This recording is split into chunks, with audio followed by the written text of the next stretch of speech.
시장 이야기 한번 나눠보겠습니다. 오늘 시장 한 줄 평으로 어떻게 표현하시고 있는지 이창대 대표님께 여쭤보겠습니다. 오늘 시장은 어떻게 보실까요, 대표님? 네, 오늘 시장 같은 경우에는 이제 조선주 좀 강세를 보이는 쪽으로 가지 않을까 좀 예상이 되고요. 좀 위기를 기회로 삼아야 될 만한 시점이다. 이렇게 좀 보고 있습니다. 위기를 기회로 삼아보자. 다시 시작하는 K조선이다. 그러면은 여전히 조선주에 관해서는 우리가 매수 시그널이라든지 투자 관점들 가져갈 수 있다라고 보실까요? 지금 시점에서? 저는 이제 트레이딩 관점으로는 나쁘지 않다고 보는데 계속해서 제가 이제 조선 쪽은 워낙에 좀 강조를 많이 드렸었어요. 그래서 이제 어느 정도는 좀 분할 매도를 하면서 가는 게 좋을 것 같다는 생각이 있고요. 근데 이제 전략 매도를 하기보다는 보유하고 있는 물량에서 일정 정도는 남겨둬가지고 추가적인 장기 상승을 계속 또 도모해 보시는 게 좋을 것 같다는 생각입니다. 장기적으로 이제 조선주 상승 사이클을 좀 예견해 드렸던 만큼 이번 상승에서 끝나기보다는 추가적인 상승을 좀 노려보자.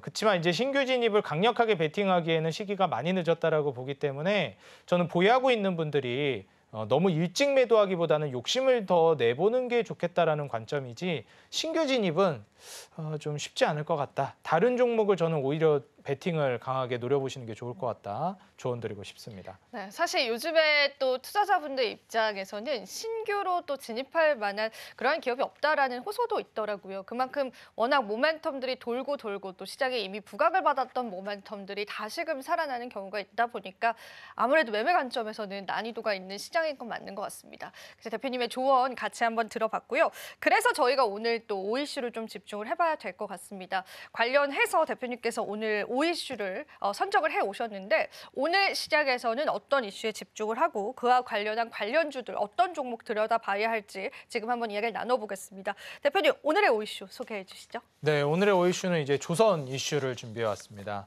그래서 같이 보시게 되면 조선 같은 경우에는 이번에 해군 관련된 말 그대로 이제 군함 관련된 키워드로 집중이 될 것 같고요.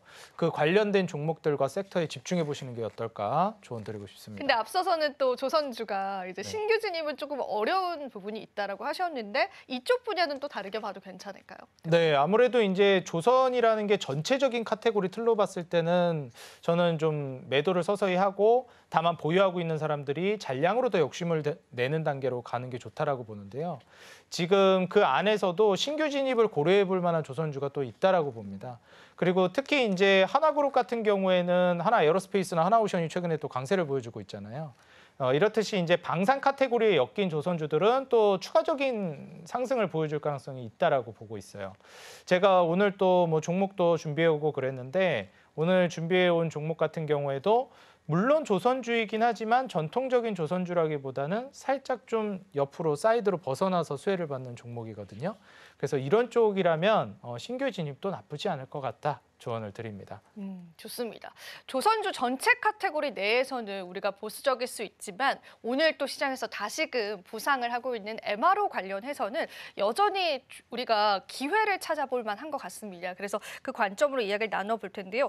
일단은 이 MRO 쪽에 관해서는 이제 부각이 됐었던 부분인데 거기에 추가적으로 오늘 건조 관련해서도 이슈가 부각이 되는 느낌이었어요. 물론 이제 앞서서도 이야기 나눈 것처럼 특정 국가를 지정하진 않았습니다만 이 현재 미국 정부에서 국내 조선 기업들을 활용해서 미 해군 쪽으로 이용할 가능성은 좀 크지 않을까 싶은데 어떻게 보실까요, 대표님? 네, 일단 뭐 미국에서도 지금 법안 발의가 되면서 자체적으로 만드는 것도 물론 좋겠지만 동맹국들에게 좀 넘기자 생산을 이렇게 이제 법안이 발의가 되면서 우리나라가 가장 큰 수혜를 받는 동맹국이죠. 일단 동맹국이 아니더라도 전체 글로벌 국가들을 다 따지고 보더라도 조선 기술력이 한국이 탑 클래스이기 때문에 이 부분에 있어서도 저는 우리 구독자 여러분들이 시청자 여러분들이 좀 눈여겨보셔야 된다라고 보고 있고요.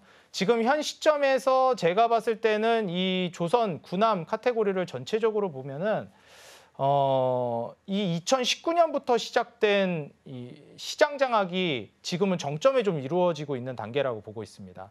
그때부터 이제 LNG 추진선을 필두로 해서 기술력이 중요해지고 그 과정 안에서 이제 한국이 중국이나 일본에 많이 밀리고 있었는데 급부상을 하기 시작했거든요. 그리고 앞으로도 이제 트럼프가 LNG 에너지원을 계속해서 강조하고 있고 전통 에너지를 계속해서 늘리겠다라고 하는 방향으로 가고 있습니다.